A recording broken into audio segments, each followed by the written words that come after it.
Olá, bom dia, boa tarde, boa noite a vocês, meus amigos e minhas amigas. Sejam todos muito bem-vindos e bem-vindas ao nosso espaço, o blog de João Maria Daí Tópico, seu blog Santo Nome. Você, pai, mãe, curioso de educação, aluno, aluna, professor, professora, sejam aí todos muito bem-vindos, tá? Você que me acompanha de longa data, fico muito feliz e agradecido por isso. Pessoas que nos acompanham desde a época do Orkut, do Yahoo Grupos, do Yahoo Respostas, obrigado. Deixa eu mandar um grande beijo para a minha amada Elisângela, um beijão para o meu amado filho, mano, papai te ama de montão. Hoje, dia 1º de fevereiro de 2024, do meu relógio são exatamente 18 horas e 2 minutos em ponto. Obrigado a você que acompanha nosso trabalho. Nós temos um canal no Telegram. Para você encontrar, basta você ter o Telegram no seu celular ou no seu computador. O Telegram tem essa facilidade, né? E você procurar o blog do João Maria ali, né? O canal, o blog do João Maria Andarilho Tópico, você vai encontrar a gente por lá, tá bom? É um canal agora. Nós tínhamos um grupo e esse grupo foi transformado num canal, tá bom? Só eu posto coisas ali, tá certo? E aí você pode perguntar nas postagens, tem uma abazinha de comentários. Nos comentários você pode perguntar qualquer coisa ali, tá bom? Muitas pessoas nos encontram pelo e-mail, né? Tem pessoas que não gostam de participar de grupos, né? Preferem mais o anonimato do e-mail ali. Eu respeito isso, então você, através do e-mail, você pode entrar em contato com a gente, joaocarlosmaria@yahoo.com.br ou joaomariandariotopco@gmail.com. Lembrando que o WhatsApp eu não utilizo para essas coisas, mas às vezes as pessoas nos acham pelo WhatsApp. O que eu vou fazer, né? A gente vai falar com as pessoas, mas indica lá o nosso meio, que é o melhor que tem, é o comentário no YouTube. No comentário no YouTube, aquela pergunta sua fica exposta ali para todo mundo, tá? E possa ser que tenha outras pessoas que tenham aquele mesmo problema. E quando eu respondo aquela sua pergunta, aquela pergunta que a pessoa iria fazer não faz mais, que ela já tirou a dúvida. E ela começa a organizar grupos. Quanto mais ciência você tem dos seus direitos e deveres aí, mais você consegue enfrentar o Estado. O Estado é nosso inimigo, por assim dizer. Tá certo? Por quê? Porque ele tem o poder, né?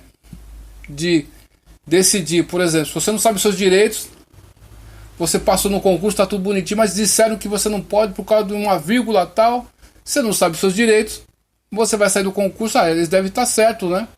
Mas esse pessoal sabe quem é o próximo da fila, então tem que tomar cuidado, tem que estar atento aos seus direitos, conhecer essa questão. A gente vê muitas pessoas que não prestavam certa atenção em certos detalhes e por causa disso estão sofrendo certas consequências agora. Então tenha ciência, né? Tenha ciência do que é uma documentação. Você vai fazer um curso superior, presta atenção no que é uma documentação, o que um diploma deve conter, formação pedagógica. O que deve ter na formação pedagógica? Deve ser no final do curso, João Maria. Nós estamos em 2024. Há uma época atrás ali, né, houve muita confusão, porque algumas faculdades davam diploma, outras davam certificado equivalente à licenciatura. Tem o mesmo valor, juridicamente falando, mas você sabe que o Brasil, né? Você pega lá o RH de alguns departamentos aí, de algumas escolas aí, municípios ou estado, gerou uma confusão, uma celeuma por causa disso. E as pessoas foram na justiça e ganharam. Por quê? Porque certificado ou licenciado ou diploma é a mesma coisa, naquela situação específica. Só que o Conselho Nacional de Educação, né, homologou o parecer homologado do despacho do ministro, publicado no Diário Oficial da União, dia 31 de dezembro de 2020, seção 1, página 728, tá bom? Você quer procurar ali, ó? Diário Oficial da União, dia 31 de 12 de dezembro de 2020, seção 1, página 728, que diz o seguinte, vou ler o resumo aqui para você. Aqui para baixo, para cima, aqui, deixa eu ver aqui, para cima, aqui, ó. Maria Helena Guimarães de Castro, presidente da Comissão de Formação de Professores, Conselho Pleno, Conselho Nacional de Educação. Haja vista, eu estou lendo parte do documento, tá? Tem no nosso canal, tem lá no meu blog, tem na minha página, eu tenho uma página no Internet Archive, tá bom? Haja vista o supramencionado, embasado na legislação vigente, em particular nos normativos do Conselho Nacional de Educação, este relator entende não haver dúvidas que o diploma é o documento adequado à comprovação dos estudos realizados pelo interessado no âmbito do programa de complementação pedagógica. Em contrapartida, entendo que não cabe ao Conselho o saneamento do vício detectado, de acordo com o artigo 48, primeiro, da Lei de Diretrizes e Bases da Educação Nacional, Lei 9.394, de 20 de dezembro de 1996, preceitua que os diplomas expedidos pelas universidades serão por elas próprias registrados. Então, o que acontece? O Conselho entende que, nessa questão, recomenda que a instituição superior dê um diploma para a pessoa. Beleza ou não? Então você deve se dirigir à instituição que você fez. Aí, se você você quer mudar a questão, eu quero um diploma agora.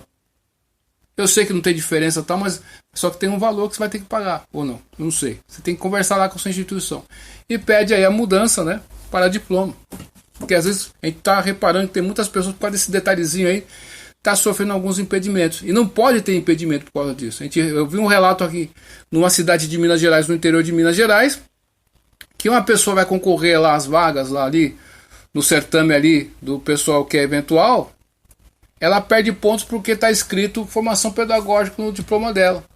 E a mesma pessoa que fez formação pedagógica só tem um diploma que está escrito licenciado, e lá atrás do diploma que está escrito formação pedagógica, a formação, essa pessoa está sendo prejudicada. Não pode isso. Então, as instituições superiores, formação pedagógica é o estilo do curso que a pessoa fez. Para quem vai colocar na frente do diploma? Coloca licenciado e acabou, ponto. E essa nomenclatura aí você coloca atrás do diploma, onde tem todas as questões de embasamento daquele diploma, Pelo amor de Deus, mas o pessoal parece que não, né? Mas enfim, o pessoal, né, esse pessoal do Brasil, certas coisas que poderiam facilitar a vida do cidadão, acaba prejudicando a vida do cidadão. Mas enfim, a gente se alongou um pouco sobre essa questão. Desculpem aí. A gente vai falar sobre um assunto sobre o suicídio na ótica de Émile Durkheim. Vamos tentar aqui trazer um paralelo com a nossa sociedade atual. E nós vemos aqui que o mundo está caminhando por um abismo aí, né? Então, Augusto Comte, ele foi um psicólogo, filósofo, um dos primeiros sociólogos do mundo. Ele foi o primeiro professor de sociologia da França, de ciências sociais. Ele que inaugurou essa cadeira, tá certo? Ele deu sua contribuição e nas obras ali de Émile Durkheim, ele tem grande influência de duas pessoas. Um inglês, um filósofo inglês, biólogo e antropólogo inglês, Herbert Spencer. E também do seu conterrâneo ali, que inaugurou o positivismo, Augusto Comte. Então, dessas duas pessoas ele vai ter grande influência. Do Herbert Spencer, ele vai pegar aquele conceito de funcionalismo. Tá certo? Então, essa questão muito importante para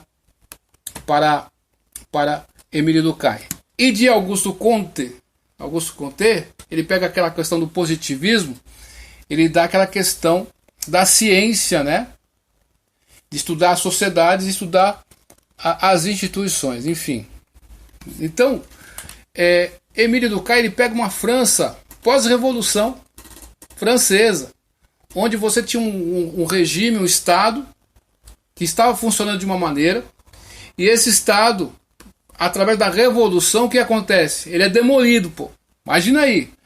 E, de repentemente, o que sobra nessa França que está se reconstruindo aí, Émile Durkheim, Augusto Comte, ele pegou mais. Augusto Comte, ele teve um parceiro que era Saint-Simon, também teve grande influência. Enfim, aí o que acontece? Ele fez o seu método sociológico e ele escreveu alguns livros muito importantes para as ciências sociais, né? Ele escreveu o livro chamado Divisão do Trabalho, da divisão do trabalho social, em 1893, foi a sua tese de doutorado, tá certo?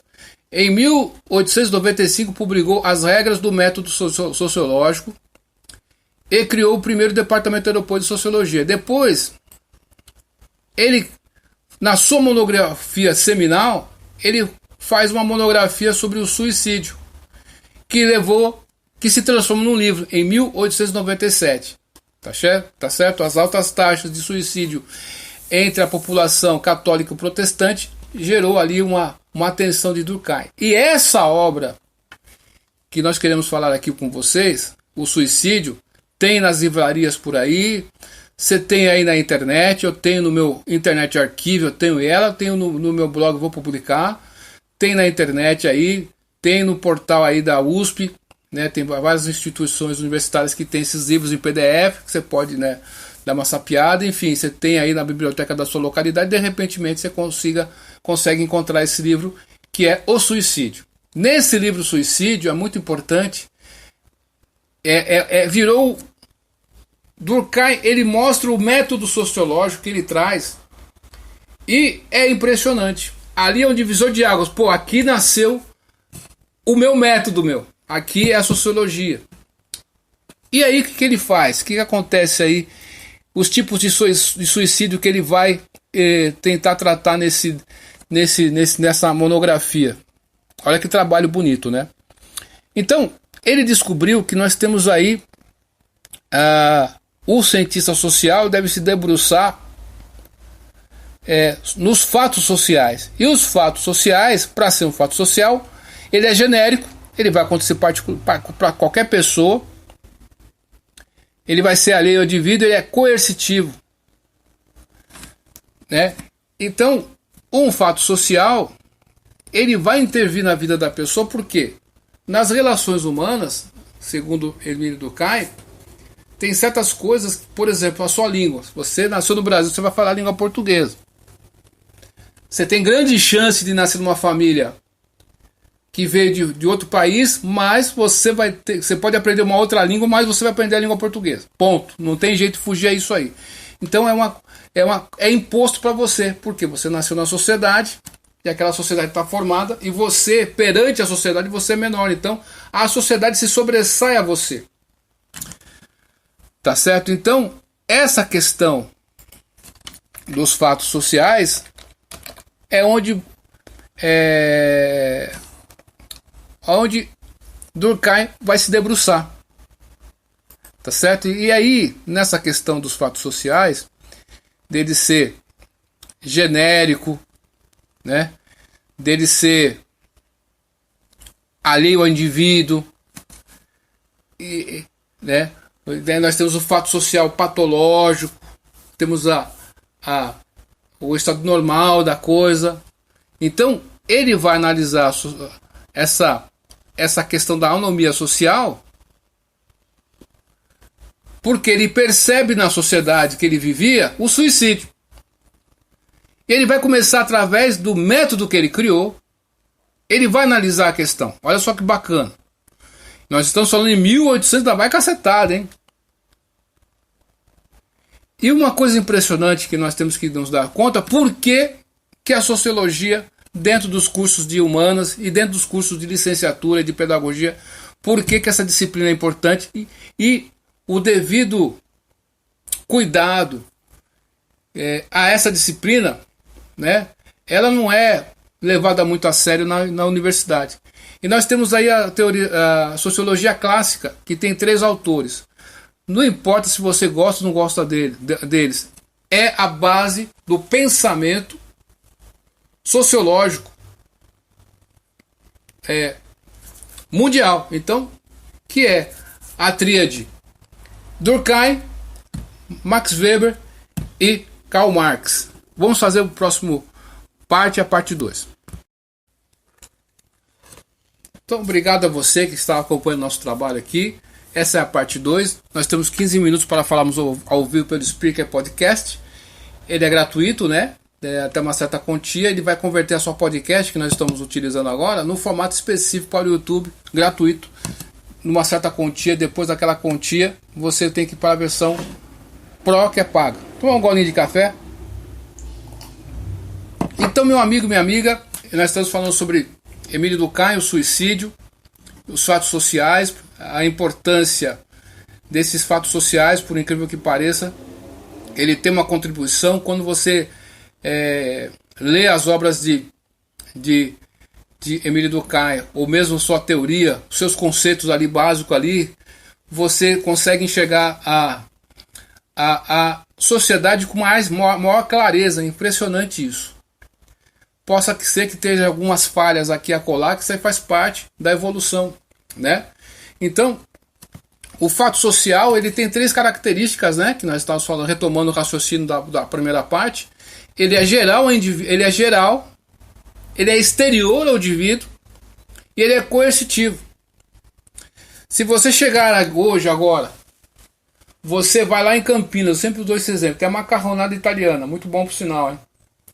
Se você for comer uma macarronada italiana, você chegar lá num restaurante e comer o macarrão com a mão, o pessoal vai te olhar assustado. O que está acontecendo, né, meu? O que está acontecendo aqui?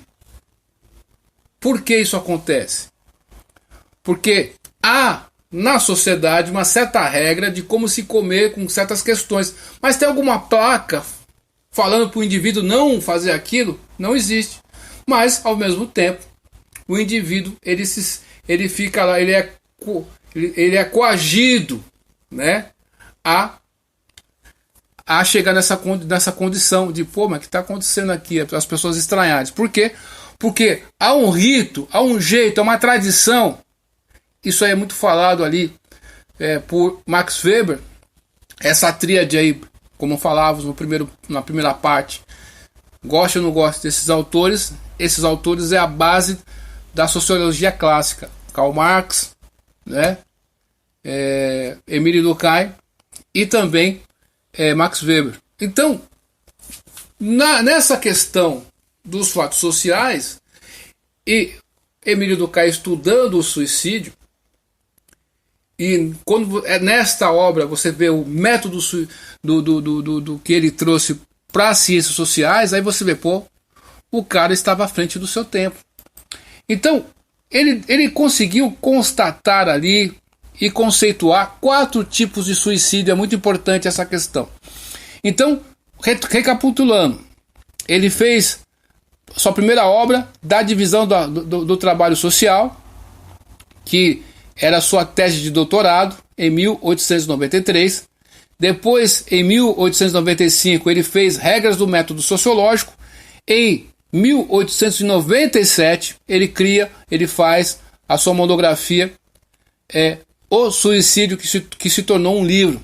É um clássico aí da sociologia. Então, o que ele vê ali? 4 tipos de suicídio. O suicídio anômico, o suicídio altruísta, e o suicídio fatalista, e o suicídio egoísta. Olha só que interessante.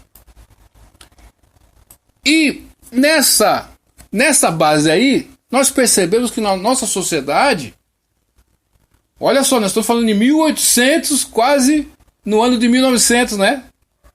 Quanto tempo atrás, né? Nós estamos em 2024, né? Então é bastante tempo que se passou, né? Então veja só, nós vemos a nossa sociedade, certas questões ali batem com o que Emílio Durkheim mostrou lá atrás. E a sociedade atual, ela está mais complexa do que antes. E vamos ver aqui sobre o suicídio altruísta. O que é o suicídio altruísta ali? É o suicídio resultante do excesso de integração na sociedade, à custa de uma insuficiente individualidade. Durkheim refere que nesse tipo o indivíduo não só tem o direito de se suicidar, como tem esse dever, podendo mesmo ser socialmente punido se não o fizer. Nesse contexto, o ego não é propriedade do indivíduo, mas encontra-se mesclado com o todo social. E os objetivos da sua conduta são exteriores ao próprio indivíduo. O suicídio altruísta Interessante isso, né? O suicídio altruísta está dedicado a uma causa que o ultrapassa, lhe é superior. O autor define os subtipos obrigatórios, em que o suicídio é um dever social, o opcional, em que, apesar de não ser obrigatório, a sociedade lhe é favorável, e a isso incita, e o agudo mais discutível. Tá certo? Então, nesse tipo de suicídio egoísta, nós podemos dar o exemplo aqui do piloto kamikaze do Japão, né? Ele cometia esse suicídio em prol do seu exército, em prol da sua nação, né? Esse pessoal que, em nome de uma religião, ele explode alguma questão ali, se suicida em nome daquilo, né? Em nome de um amor, para salvar alguém, a pessoa pode fazer isso? Pode ser, entende? Interessante. Ele foi mapeando isso aqui. E também nós temos o suicídio anômico. Durkheim define como anômico todo suicídio que sucede uma quebra na ordem social, ou seja, estados de baixa regulação da sociedade. Em resumo, define como anomia a perda da relação entre o indivíduo e a sociedade. Pode ocorrer no contexto de grandes alterações na distribuição de riqueza, isolamento geográfico ou alienação cultural, no que respeita a alterações dos status econômicos. Quer uma desclassificação, quer uma promoção, ser profundos, tem impacto no modo como a sociedade rege o indivíduo. Outros autores complementaram a definição referindo a anomia enquanto incapacidade das ações individuais serem institucionalizadas no sistema social. Uma perspectiva mais recente afirma que a ação social e a regulação social são complementares e que a anomia surge da perda desta propriedade. Então, ele deu alguns subtipos aqui dessas questões do anômico. Suicídio decorrente da crise financeira. A gente vê muito isso hoje, né? Na pandemia, então, nem se fala. Suicídio decorrente de prosperidade financeira. Suicídio decorrente da viuvez. A pessoa fica viúva e perde o sentido da vida. Suicídio decorrente do divórcio. E aí, esse aqui é o anômico, tá bom? Aí, nós temos aqui um suicídio que ele denomina suicídio egoísta. Então, recapitulando, Emílio Durkheim ele diz que a sociedade é um organismo. Ele empresta essa questão do funcionalismo de Herbert Spencer. E ele empresta do positivismo de Augusto Comte essa questão da ciência. Então, você tem aí um organismo.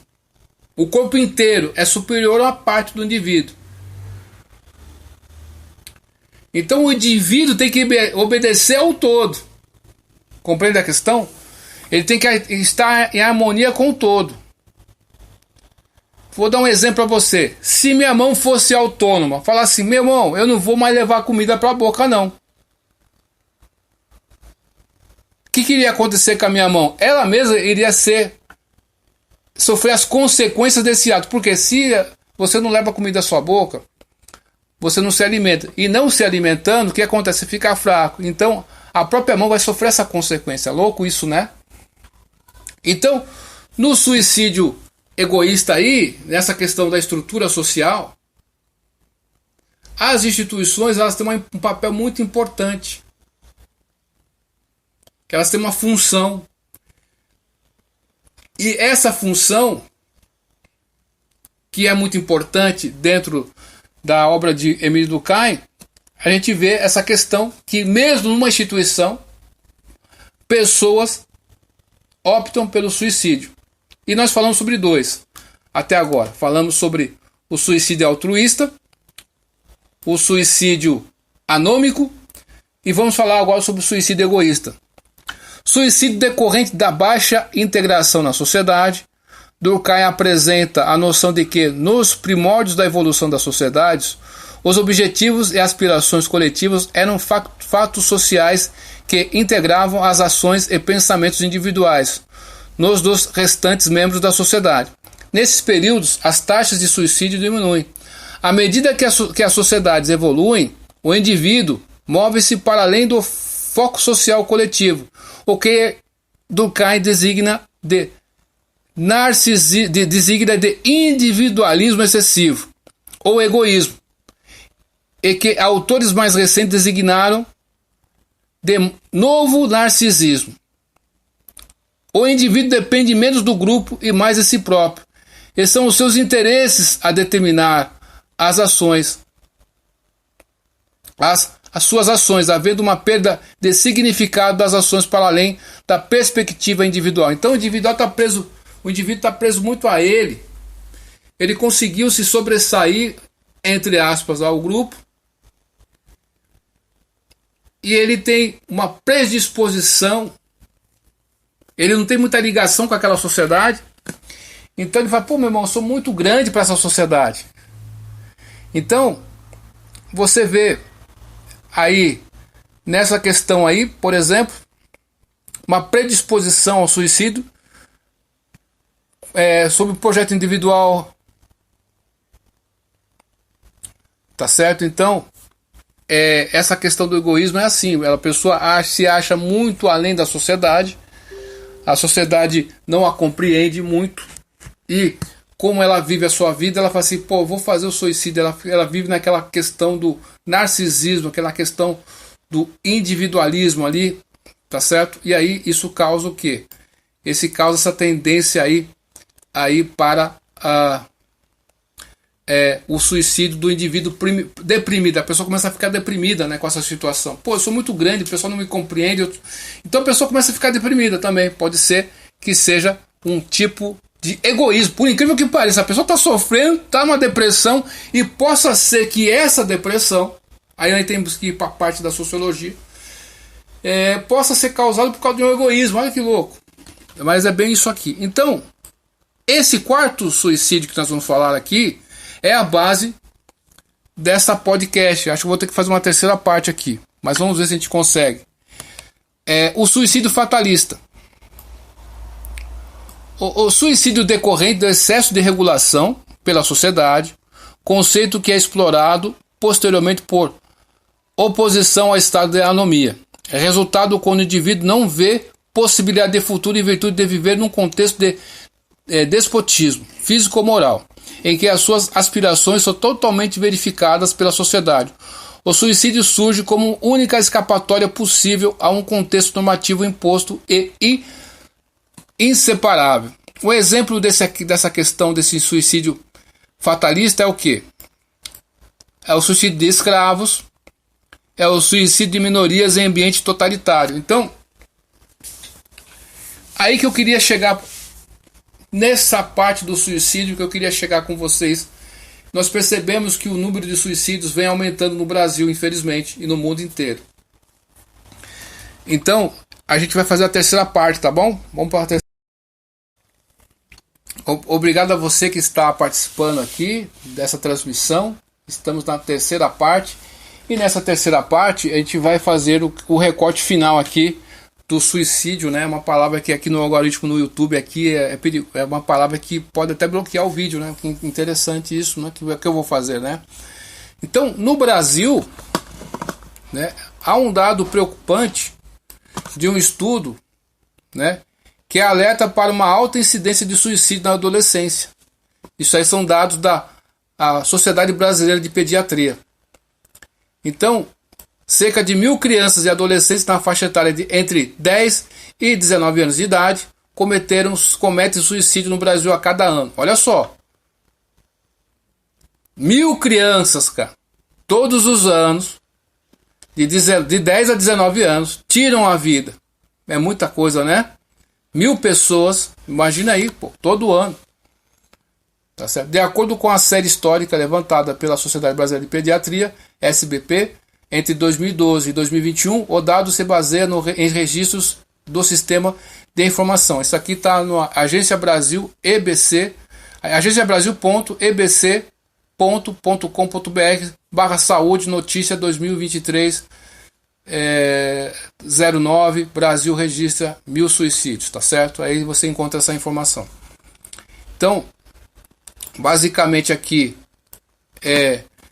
ao longo da série histórica, entre 2012 e 2021, os rapazes representam mais do que o dobro de casos, sendo homens 6.801 episódios, 68%, quase 69%, as mulheres 3.153, ou seja, de 32%. Já pela distribuição geográfica, os estados que apresentam as maiores taxas, englobando os meninos e meninas, são São Paulo, 1.488, seguido de Minas Gerais e o Rio Grande do Sul, né, com 676, Paraná com 649 e Amazonas com 578. Então, meu amigo e minha amiga, é uma questão, né, que nós vamos percebendo que nós temos ali em Durkheim, esse é um ponto importante aqui, ó. Vamos analisar o suicídio aqui, o fatalista, e o oposto a ele, que é o anômico. No anômico, você tem um estado que você seguia uma regra, você tinha uma sociedade tal, e essa sociedade ficou diferente. Por que que... o que aconteceu na Revolução Francesa? O que fizeram com as freiras? O que fizeram com os padres ali naquela época? Né? Então, aquelas pessoas que tinham uma religião, que viram isso acontecer com essa turma toda, será que isso influenciou? Não. Então você tinha uma sociedade que tinha um jeito de ser, de viver, e de repente aquilo foi ruído. Então no Brasil você vê, por exemplo, que certas palavras você não pode falar. Se você falar certas palavras, você pode ser tido como preconceituoso, você pode ser tido como homofóbico, você pode ser tido como machista, sem ser essas coisas. Só por causa que o pessoal achou que pela aquela palavra que tu está usando. Então uma sociedade que tem um fato social que é espalhado como um método pela sociedade. Então você veja, pessoas que estudam a sociologia e engenharia social, engenharia do comportamento, tem um livro Maquiavel Pedagogo que fala sobre isso. Esse pessoal, eles têm certas agendas, tá certo? Eles vão espalhar um tipo de questão na sociedade, um tipo de ideologia também, e um tipo de propaganda que algum grupo vai fazer aquela propaganda que é a ideologia. E essa questão, que não está em nenhuma regra da sociedade, vai chegar no indivíduo. É coercitivo ao indivíduo. E esse indivíduo ele vai sentir, não posso falar essa palavra. Eu queria falar sobre política, mas meus parentes aqui, se eu falar que eu vou votar em tal fulano, eu vou ser massacrado aqui. Eu vou ficar na miudinha. Então você iria conviver com as pessoas falando o que você pensa, mas você chega num ponto que você não pode falar. Compreende a questão? E nas relações entre as pessoas, a família e as instituições, acontecem muitos traumas. Por isso que no final de ano é comum a gente ver essa taxa de homicídio pode aumentar por causa disso. Né? Então o excesso de regras também, nós vemos aqui que o professor Olavo de Carvalho diz aquela técnica da panela de pressão. É calor por fora, meu filho, e pressão por dentro. Então nós temos uma sociedade, o que acontece nessa sociedade que nós temos no Brasil, em boa parte do mundo? Você tem aí uma sociedade anômica, tá certo? E você tem uma sociedade fatalista, cara. Então você vai ter o suicídio fatalista de um lado, e você, por outro lado, na mesma vertente, você vai ter aí o suicídio anômico. E esses dois estão interligados. Então nós estamos percebendo que o mundo tinha uma regra clara, que todo mundo entendia, que de repente essa regra foi rompida. Então esse indivíduo aqui, ele vai ter tendência para o suicídio. Por outro lado, nós vemos que são criadas novas regras que são contrárias à normalidade. Está compreendendo a questão? Então esse excesso de regras e normalizações que existe por aí vai poder no indivíduo. Você vai lá por exemplo, no estabelecimento qualquer, você vê o tanto de regulação que ele tem. Você não pode fazer, você não pode fazer aquilo, tem que fazer aquilo, tá. Você vai transportar um objeto do ponto A para o ponto B, você tem que estar fazendo. A nota fiscal tem que ser assim, tem que ser essa informação tal. É tanta coisa. Você vai beber um refrigerante, você vai pegar um canudinho, é tanta norma que tem naquela questão que você pensa, caramba, meu. Então o indivíduo vai ficando cercado de regras e regras e regras e regras e regras e regras e regras. Vai chegar numa população que esse excesso de regras arbitrárias também, porque tem aquelas regras que são regras que vão aprimorar os relacionamentos, mas tem regras que farão com que os indivíduos, né, cheguem no estado anômico. Tá compreendendo a questão? É louco isso aí, por isso que eles estão, esse suicídio anômico, esse suicídio fatalista estão interligados também, né? É o oposto um do outro. E o suicídio altruísta e o suicídio egoísta também estão interligados. Então, nessa contribuição de Emílio Durkheim, nós vemos claramente essa problemática da sociedade. E dessa sociedade não está funcional. Ela está caminhando por uma anomia coberta de uma normalidade, cara. Então, por exemplo, você vê contradições a todo momento. Você veja um prisioneiro que matou, violenta a sociedade, já teve não sei inúmeras passagens por aquele ambiente ali. De repentemente, esse indivíduo que já teve várias passagens, já fez aquela questão de adequação social e o caramba quatro, esse indivíduo com esse ciclo vicioso do mal, ele tem no final do ano a possibilidade de ter a saidinha. E quantas dessas pessoas que têm essa saidinha que não matam outras pessoas? Isso aí tudo com o aval do Estado. O Estado está dizendo que aquele indivíduo ele tem direito, beleza. Mas o Estado também não percebe que o histórico daquela pessoa, tá certo? Não dá condições para que ela conviva em sociedade. Mas, por outro lado, nós percebemos que existem pessoas, movimentos e organismos que têm interesse em propagar isso. Tem ONGs, se você estudar as ONGs que tem por aí, não vou falar os nomes aqui, tá? Dá o seu jeito aí. Se você for estudar a capivara dessas ONGs, né? Tem um site, não sei como que tá hoje em dia, mas você veja a origem do dinheiro, fala about money, né? A origem do dinheiro, ativismo em cash. Então você via que certas fundações propagam essa questão. Se você for fazer um mestrado ou um doutorado, conforme o tema que você for fazer, você tem as portas abertas em certas instituições. Então, certo tipo de pensamento não pode circular. Então nós temos uma sociedade que está se normatizando para um aspecto de um entendimento só da sociedade. E a maioria do pensamento comum, da pessoa comum do mundo aí, esse pensamento é proibido. Então você tem aí uma elite que vai determinar para você o que você deve comer, o que você não deve comer. Olha, nós fizemos um estudo aqui na ONU e você tem que buscar proteína. Aonde? Aonde? O João pergunta, eu estou perguntando, qual que é o seu nome? Eu sou o João. Ô João, o que você está perguntando? Eu estou perguntando que aonde que a gente vai obter essa proteína? Dos insetos, João. Mas qual a quantidade de inseto que a pessoa tem que comer para conseguir a proteína? Não é mais fácil por outras vias? E olha que eu sou lacto vegetariano, podia não estar preocupado com essa questão, mas eu faço a pergunta. Não, João, você tem que comer então. Esse pessoal quer te fazer de idiota, O céu, se alguém falar para você que a cor é rosa, você vai falar é azul.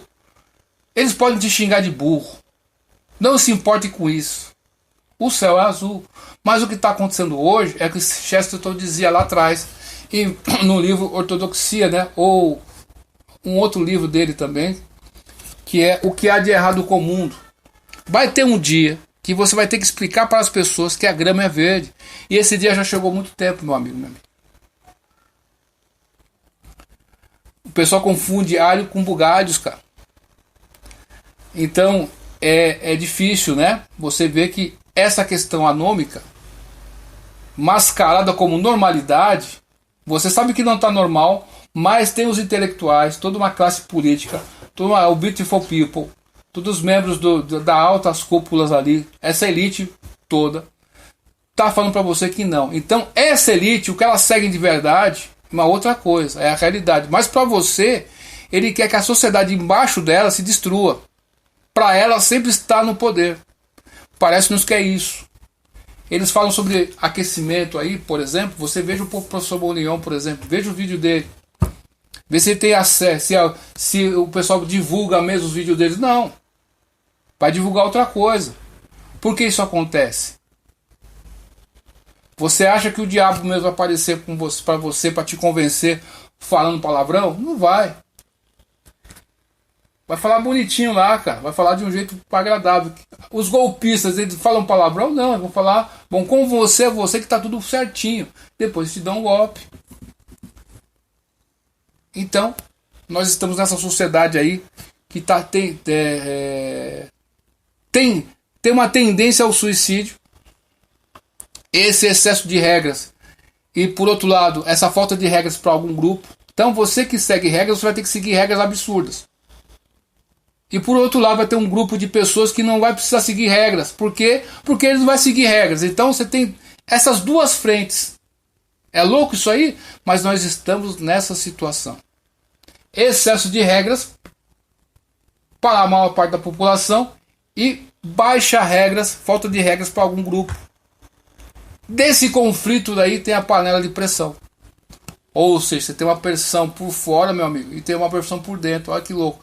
E o indivíduo chega num ponto que ele vai pensar no suicídio. Né? Você acha mesmo que você consumindo drogas vai ser uma boa para você? Você está sendo um otário. Desculpa falar assim, você está sendo um otariano. Você está viciado. Você tem que se encontrar aí, conseguir sair dessa aí. Mas essa que é a verdade. Você está destruindo a sua vida. Fizeram você acreditar numa mentira. Porque você tem que consumir e comprar aquilo. O ar é gratuito. Você respirou o ar. Fica sem respirar para você ver. Você morre na hora. Então, se você tiver força, buscar por Deus, você consegue. É isso aí, meu amigo, minha amiga. Falamos um pouco sobre esse assunto. Espero que você, se gostar, dá um like. Se não gostar, dá um dislike, tá? Duvide de tudo. Depois eu vou dar um estudo hoje, porque amanhã pode ser bem tarde. Vai estar mais, tchau.